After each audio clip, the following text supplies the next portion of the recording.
Atau kalau bahasa ilmu faraid, aslul masalah. Asal masalahnya nggak ketemu, jadi nggak pembagian waris. Iya nggak jadi, karena asal masalah inilah yang perlu kita ketahui. Apakah masalahnya dia masalah asal masalah 14, apa masalah 2, kan gitu kan? Gitu. Silakan, yang gimana? Puas? Nanti kalau mau debat, catat aja di belakang.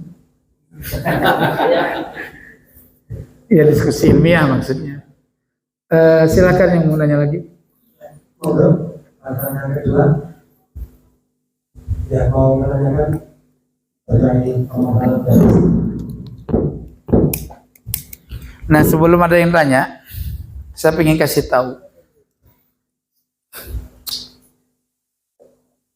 Berlakukah sanad nasab seseorang yang netepin dia, yang ijtihad dia sendiri, yang ngaku dia sendiri? Sah. Sepakatnya. Sepakat nggak? Sah nggak? Sampai miring lagi nih. Udah buka aja lah. Pusing kita nggak bisa pakai rida. Dah. Udah ganti wajah udah. Tanda serius. Ya. Saya apa? Ada yang mau nanya? Oke, silakan.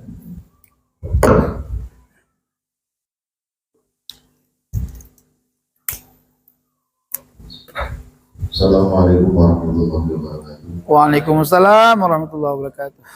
Saya Muhammad Fahrul Manani dari Desa Karangperahu, Kecamatan Banyumas, Kabupaten Banyumas, Jawa Tengah.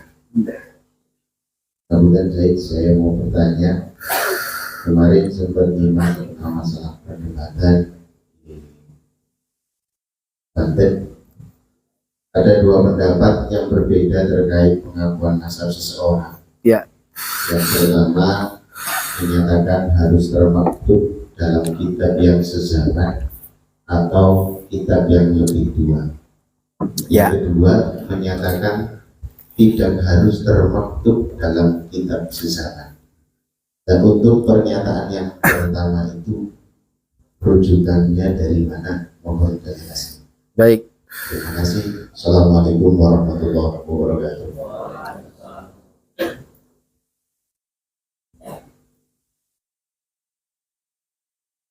Ya. Pertanyaannya, di manakah atau adakah keterangan adanya persyaratan kitab yang sezaman? Kan gitu ya? Oke. Ini nyampe suara saya kan? Kurang keras. Ini kulunya pakai word yang begini nih. Tuh. Enak, megang-megang. Kadang saya kalau yang megang-megang lupa mulu saya. Iya, kalau yang model megang-megang itu. Ya, yang pertama yang perlu diketahui kita bersama bahwa persoalan nasab yang disandarkan atau disambungkan kepada Nabi Muhammad SAW itu termaksud dalam perkara agama. Setuju kan? Ini biar enak nih diskusi. Setuju kan? Sebagaimana saya jelaskan tadi. Sehingga apa saja yang menyangkut paut ke dalam persoalan agama itu mesti tidak boleh sunyi daripada wujudnya riwayat yang berkesinambungan pasti kan? Ya, terlebih lagi ilmu hadis, Al-Quran, Tauhid, Fikih, serta ilmu-ilmu Islam lainnya itu mesti kudu ada sandarannya, sanad, berkesinambungan. Saya kasih contoh. Ini khasanah ilmu ya, mendekati jalur pahamnya, ya, biar gampang mahamin ke depan, ya.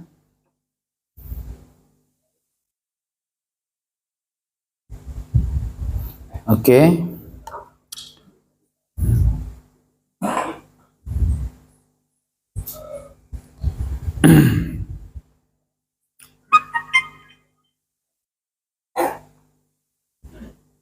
Nah,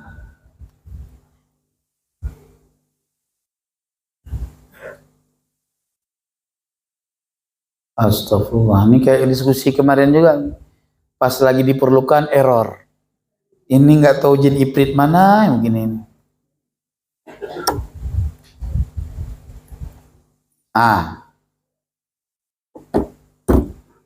Tak kasih contoh.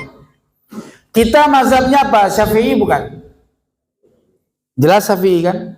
Syafi'i rujukan induk kitab mazhab Syafi'i apa? Al-Um untuk kaul jadid. Karena yang berkembang sekarang sampai sekarang itu adalah kitab kaul jadidnya Imam Syafi'i. Ya, yaitu Al-Um. Oke? Al-Um ya. Kemudian zaman setelah wafatnya Sayyidina Imam Syafi'i ya, muncullah seorang ulama yang hebat ilmunya, yaitu Imam Ahramain Al-Juwaini. Beliau memperjelaskan kitab Al-Um itu menjadi nama kitab Nihayatul Matlab fi Dirayatil Madhab. Coba tulis. Bisa kalau mau ngaji tahu sanad kitab. Nah, kitab Nihayatul Matlab itu diperjelaskan kembali menjadi kitab Al-Basit. Siapa yang menjelaskan itu? Abu Hamid Al-Ghazali, yang tadi wafatnya di tahun 478 Hijri. Itu Al-Juwaini 478 Hijri mencarah atau memperjelas kitab Imam Syafi'i yaitu Al-Um. Berarti kitab ini belum diperjelaskan oleh ulama-ulama setelahnya selain Mukhtasar Al-Muzanni ya. Itu sekitar sunyi sampai 200 tahun. Jelas nggak? Sunyi penjelasan sampai 200 tahun. Berarti di zaman itu patokannya langsung Al-Um, nggak ada kitab lain. Jelas? Atau yang zaman sedikit yang langsung disarah diperjelaskan menjadi ikhtisar, yaitu mukhtasarnya Imam Al-Muzanni. Ya. Terus Al-Basit yang disarah atau dijelaskan oleh Imam Al-Ghazali di abad tahun 505 Hijri. Terus dikarang lagi oleh Imam Ghazali lagi, dikembangkan lagi oleh beliau menjadi kitab Al-Wasit. Ya. Dari Al-Wasit jadi Al-Wajiz. Imam Ghazali lagi. Nah, dari Al-Wajiz inilah menjadi Fathul Aziz kitabnya. Fathul Aziz dikarang oleh siapa? Abul Qasim Ar-Rafi'i. Lawan pendapatnya Imam Nawawi. Ini Ar-Rafi'i sebagai mujtahid fatwa. Maka apabila khilaf antara Imam Nawawi dengan Ar-Rafi'i, quddiman Nawawi. Imam Nawawi diambil. Sama apabila ikhtilaf antara Imam Ibnu Hajar dengan Imam Ramli, maka Ibnu Hajar lah yang qudimah, yang didahulukan. Maka menurut Imam Ibnu Hajar, orang baca salat ihdinas siratal mustaqim, mustaqim bukan mustaqim, ya. Dibaca mustaqim, itu indal Hajar la tasihhu salatuhu. Tidak sah salatnya. Itu jelas kira-kira, oke? Nah, Fathul Aziz ya itu dikembangkan lagi menjadi kitab Al-Hawi Shaghir. Al-Hawi Shaghir dikembangkan menjadi Al-Anwar, terus Al-Bahjatul Al-Bahjah Nazam, terus Al-Irsyad, terus dari Al-Irsyad jadi kitab Al-Imdad. Ya, Al-Imdad menjadi Fathul Jawad. Ada sanad nggak tuh? Urut nggak? Jelas tidak? Uang ilmu yang bersangkut paut dengan ilmu fikih aja ada sanad kok. Itu menjadi dalil bahwa harus ada kitab sezaman. Apabila kita menyatakan satu pendapat, qala hadzal haram fil qadim misalkan. Ini haram menurut qaul qadim. Waktu kita lihat di qaul qadim nggak ada. Akur nggak? Nggak akur, berarti palsu. Menyandarkan sesuatu bukan kepada kitabnya. Paham nggak kira-kira? Nah, qala Abdullah ibn al-Mubarak. Ya waktu itu saya ngomongnya qala Rasulullah, ya wajar orang silap lidah kok dikata mau pergunakan hadis palsu. Itu kan sentimen itu, Bang. Kan saya ngakuin, ya itu silap lidah saya. Ya kan? Ya saya keceplosan ngomong qala Rasulullah sallallahu alaihi wasallam. Padahal saya nggak murtad itu. Tidak murtad saya mengucapkan qala Rasulullah walaupun bukan dari lisan Nabi karena dianggap sebagai hadis maknawi bukan lafzi. Kalau hadis maknawi kan athar. Maka termaktub di dalam kitab hadis. Jelas nggak? Oke, dah kita lanjut. Apa kata beliau? Al-isnadu minad din. Walau al-isnad laqala man syaa ma syaa. Rawahu Muslim fi muqaddimah sahih. Waruya anhu, ini kata Tuan Qurtubi, nggak boleh ruwiya, kama ruwiya nggak boleh, ini ada. Waruya anhu aidan, dan telah diriwayatkan juga qala bainana wa bainal qaumil al-qawaim. Apa al-qawaim? Yakni al-isnad. Di antara saya, di antara satu kaum wajib adanya qawaim, yaitu isnad. Maka kitab yang sezaman itu maksudnya isnad. Gitu loh. Kan tadi udah kita bilang, dalam kitab itu ada menunjukkan kayak kitab tadi disebut dengan nakal namanya. Kitab yang bernakal. Berkelanjutan kan? Ada kitab dia tidak berkelanjutan seperti Fathul Mu'in.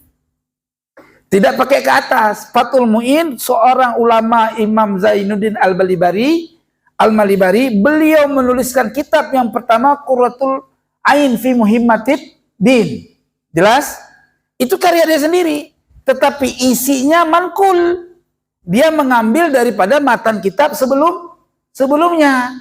Nah, kalau ada orang yang menyatakan Ubaidillah itu anaknya Ahmad bin Isa, tetapi di dalam kitab disebut kama fi tahdzib misalkan, kama fi majdi, kama fil fakhri.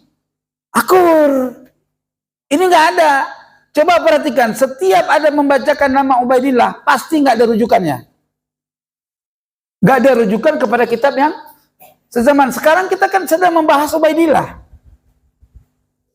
Berarti kalau kita sedang memverifikasi nama Ubaidillah termaktub enggak sebagai anaknya Sayyidina Ahmad. Bagaimana kalau enggak kita mempergunakan kitab yang sezaman? Logis enggak? Ya enggak logis, maksain diri untuk mengakui Ubaidillah sebagai anak Ahmad.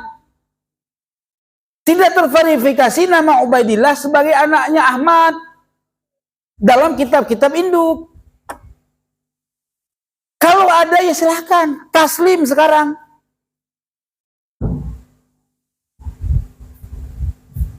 Gitu loh.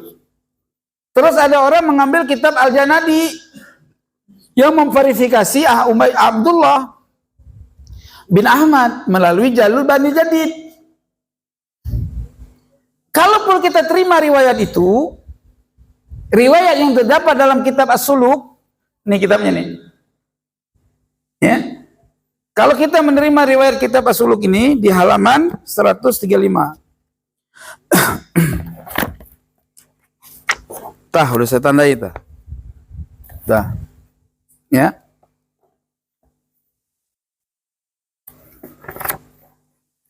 Oh, bukan ini. Halaman berapa nih? 135. Kita baru beli gara-gara kemarin saya bilang situ mah enak, duitnya banyak. Kalau saya mah download baik, kata saya kan. Alhamdulillah ada yang ngasih duit. Tad beliin kitab. Ya Allah. Nah, nih.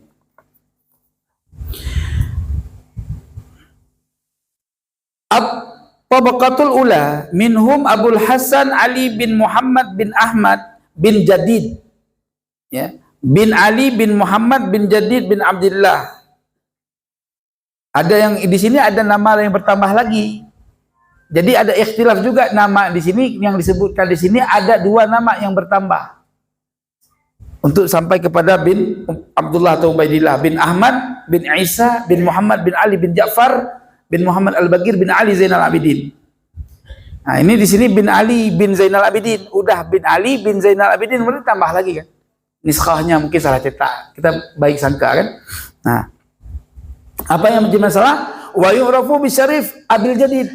Mereka dikenal di zamannya dengan Abil Jadid. Pertanyaan, oke lah sekarang kita anggap Ubaidillah itu ada atau Abdullah ada. Oke? Abdullah ada sesuai dengan kitab As-Suluk. Ini ya. Saya patahin dulu. Ya kita anggap ada sesuai dengan kitab As-Suluk. Tetapi dalam kitab As-Suluk juga sama sekali tidak menunjukkan nama selain Jadid. Ubaidillah punya anak namanya Jadid, tidak punya anak Alwi, tidak punya anak Basri. Berarti tetap kalaupun pakai kitab ini Alwi sama Basri tidak masuk kategori. Udah? Namun kitab ini karya Al-Janadi yang hidup di zaman abad ke sebentar. Beliau hidup ahli ini ahli sejarah nih. Ya, orang Yaman. Beliau hidup di zaman abad Khobeg. Abad ke-7 akhir, berarti masuk ke abad 8. Ya. Kan jelas tuh. Sunyi berapa kekosongannya?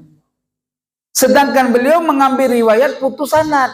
Tidak ada riwayat dari misalkan dia ketika menyebutkan Abil Hasan Ali itu nggak ada riwayat dari siapa dia mendapatkan informasi itu, nggak ada. Hanya menyebutkan sesuai dengan apa yang didengar oleh ahli Yaman. Artinya Al-Janadi tidak fokus kepada riwayat sanad, dia hanya fokus kepada syuhrah wal istifadah yang ada pada masa itu di zaman dia. Tetapi syuhrah wal istifadah ketika ada pengingkaran maka wajib bayinah, wajib ada bukti untuk membenarkan benarnya syuhrah wal istifadah. Gitu loh. Jadi Bani Jadid juga tidak terverifikasi sebagai anaknya Ahmad bin Isa. Kenapa? Karena Ahmad bin Isa tidak punya anak yang bernamanya Ubaidillah atau Abdullah. Kalaupun dianggap ada, taruh ada, tetap Bani Alwi atau Bani Ba'alawi tidak terverifikasi sebagai anaknya cucunya Ahmad. Kenapa? Karena Ubaidillah hanya punya anak namanya Jadid, tidak punya Basri, tidak punya juga anak yang bernama Alwi. Jelas? Gitu. Gimana, puas? Kalau belum puas nggak apa-apa. Belum puas kan? Gitu. Ya. Oke. Al-Imam An-Nawawi rahimahullah ta'ala berkata, wa ma'na hadzal kalam, yang dimaksud dengan kalam laulal isnad, in ja'a bi isnadin sahihin qabilna hadithahu wa illa taraknahu, apabila seorang datang dengan membawa satu sanad yang sahih qabilna, kami terima. Wa illa, jika tidak bawa dengan sanad yang sahih, taraknahu, kami tinggalkan. Mana taraknahu, kami tinggalkan, enggak dipakai. Kenapa maksain diri untuk diakui? Gitu loh, itu secara bahasa. Ya. Oke, Ustaz, dari mana keterangan ilmu nasab yang menyatakan harus memakai kitab sejaman? Tadi oke, secara bahasa sanad. Oke. Termaktub enggak? Oke, kita buka. Darajatu thubutin nasab. Di dalam kitab Al-Kafil Muntakhab halaman 23. Yang tadi saya bilang. Dan bukan cuma kitab itu. Kalau mau beli kitab lain untuk murojaah, tafadhal masykurah, silahkan. Itu diantaranya kitab yang berhubungan dengan itu usul ilmi nasab. Ya, Ma'alimun Ansab. Silahkan beli. Itu banyak. Dan bahkan setiap kitab-kitab ini juga ada menyindir atau membahas sedikit terkait masalah ilmu nasab. Oke?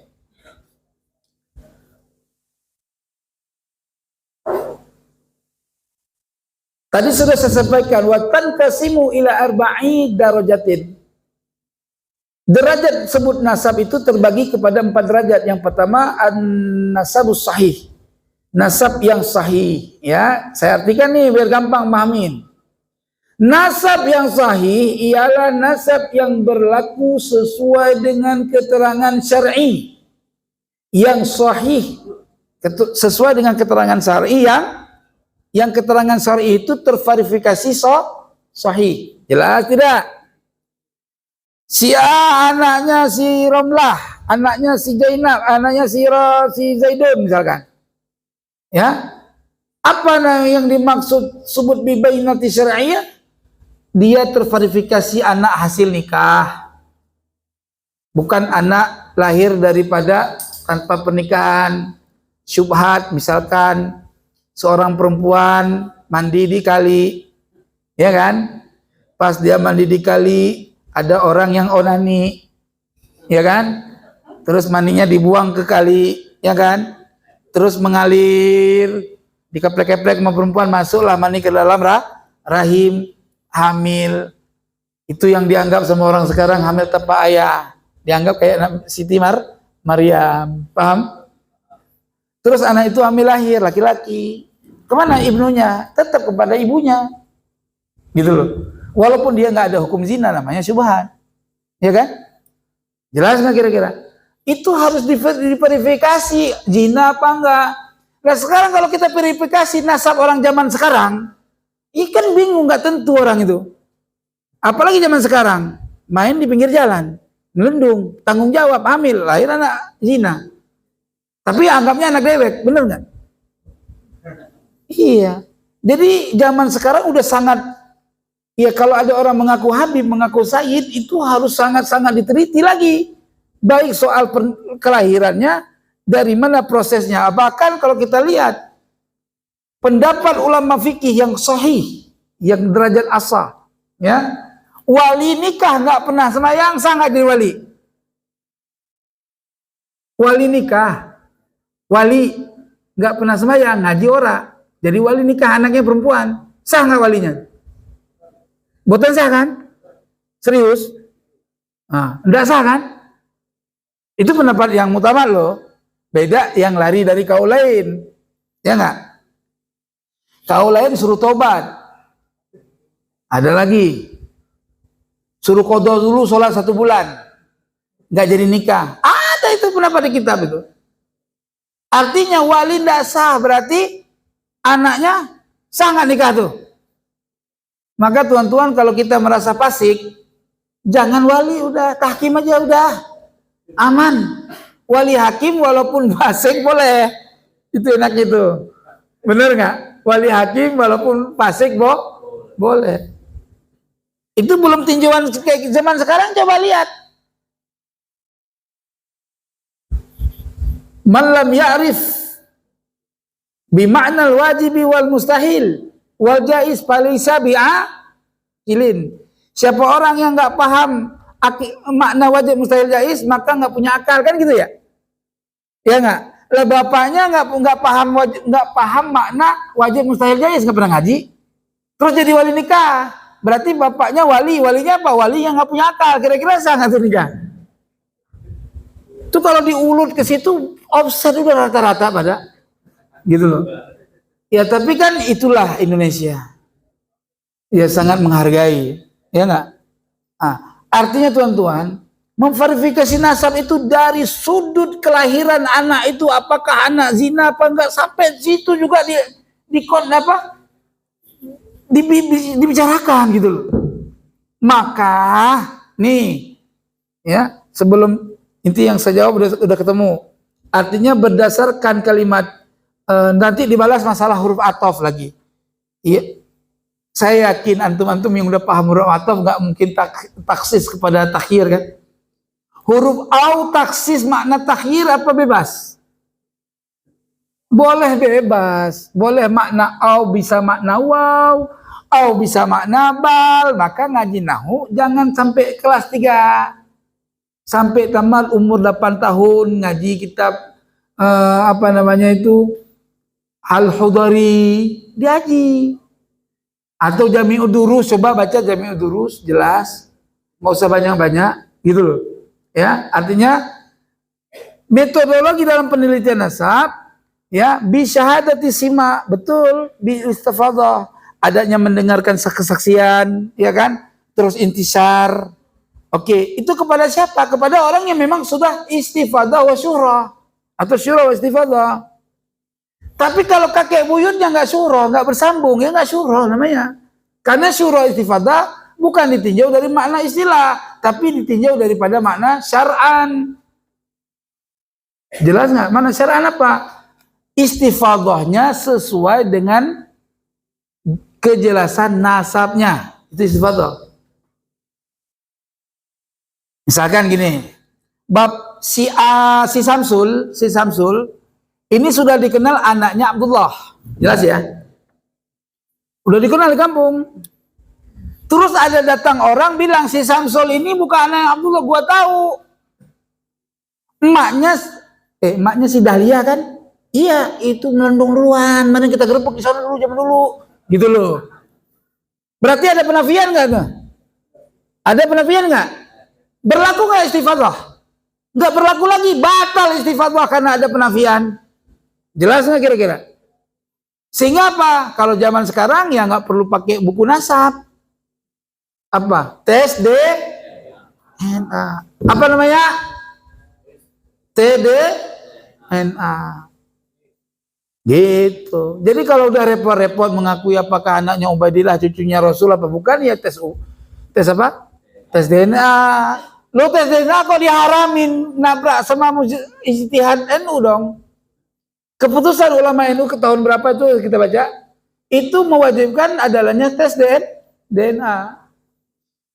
Kemarin dulu saya pernah dengar seorang yang digelar imam besar, saya nggak sebutin namanya, udah paham di media, untuk memprovokasi seseorang apakah dia benar keturunan Nabi, tes DNA, kan gitu kan? Dan sekarang ketiran teman-teman dia pada tes DNA ketemu gennya gen B, gen apa? Gen G haram tadinya, itu kan lucu. Udah, ente mau tes DNA, gue mau tes DNA, lebih seneng kita tes DNA. Cuman biayanya berapa biayanya? Mahal, tanggung dewek nih, gue tanggung sendiri. Nggak apa-apa. Orang tersebut cuma ngomong, tes DNA mahal, siapa yang menanggung gua tes DNA? Mungkin banyak yang patungan nanggung untuk membuktikan kebenarannya. Tapi yang udah pada tes, hasil tesnya haplogrupnya G. Capek deh. Wah ini gawat kalau kita bilang haram aja Ki. Nah, haram. Oh ya, itu kan repot. Kitabnya nggak disebutin haram. Baca matan kitabnya nggak ada. Kalau baca matan kitab, buka kitab ini, buka maca di matannya. Itu baru jelas, ya. Jadi tidak akan pernah luput daripada khatti nasabatin thiqah. Harus ada catatan ahli nasab. Jadi kalau nggak ada catatan ahli nasab, maksain itu bener kan ya. Giliran dia menyatakan palsu nasab orang, mana catatannya tidak termaktub dalam catatan kami. Ajib nggak kira-kira? Jadi kalau nggak termaktub dalam catatan dia berarti bukan Habib, bukan Sayyid. Gitu loh. Itu banyaklah kejadian itu. Sekarang walaupun dianggapnya nggak ada itu oknum. Nah, itu kan biasa teriak kan. Nah, kenyataannya nggak pernah diverifikasi keturunan sultan dianggap Sayyid sama mereka, nggak pernah. Apalagi keturunan Wali Songo. Jadi kalau dia bilang benar ada, kenapa nggak pernah ditetapkan sama mereka? Dari zaman dulu Wali Songo sebagai sadah, betul nggak? Walaupun keluarga Wali Songo tidak pernah minta pengakuan mereka kan, ya, tetapi mereka nggak dianggap. Ini mau Habib dari mana, hidungnya pesek. Ya besok Pak nih kalau pengen minum mancung gampang Pak. Orang Arab begitu juga Pak. Nih bayi lahir tarikin hidungnya tuh, tarikin, mancung udah berubah. Iya. Ya ini anekdot untuk tidak terlalu serius ya. Gimana paham? Ya. Lihat aja kitab, teliti aja lah, jangan teliti dengan emosi. Teliti dengan hati yang terbuka. Ya, jangan ada kesan memusuhi, ya. Kaji, pahami ibarat kitab. Insya Allah akan ketemu kebenaran. Tafadhal, silakan ada yang lain.